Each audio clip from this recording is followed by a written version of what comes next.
While picking up items under the car, the officer suddenly finds a strange handbag next to the belongings, and his intuition tells him there might be a bomb inside. Sure enough, a rapid phone ringtone sounds from inside the bag in the very next second.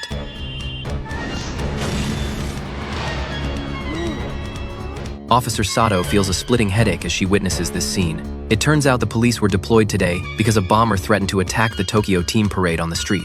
Although the police set up a massive dragnet before the parade, Sato never expected that the first victim would be Officer Takagi.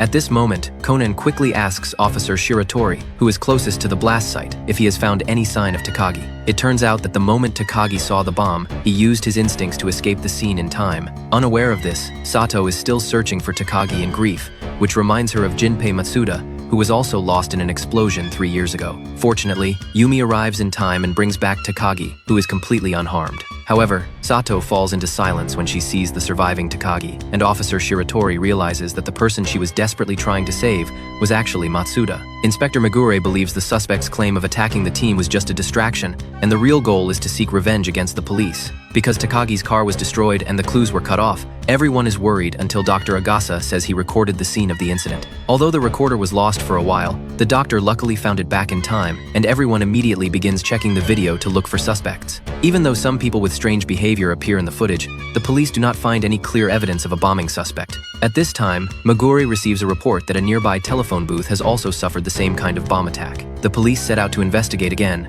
while Conan chooses to stay behind and watch the video repeatedly to look for clues. A flash of inspiration hits Conan, and he realizes the suspect did not steal the camera because he was afraid of being filmed, but because he was afraid the police would notice a certain detail. It turns out the collection time on the mailbox has passed, but the mail truck has still not appeared. Conan deduces that the suspect used the parade to draw attention, robbed the mail truck, and attempted to use it as cover to rob the post office. By analyzing the mail collection route, Conan confirms that the suspect's final target is the nearby post office. The suspect uses the sound of the explosion to distract the police and boldly enters the post office disguised as a mail carrier to carry out the robbery. Just as the criminal threatens the employees to gather together, he discovers that the people coming out are actually armed police officers lying in ambush. Because Conan notified the police in advance, the desperate suspect can only surrender and give up his accomplices.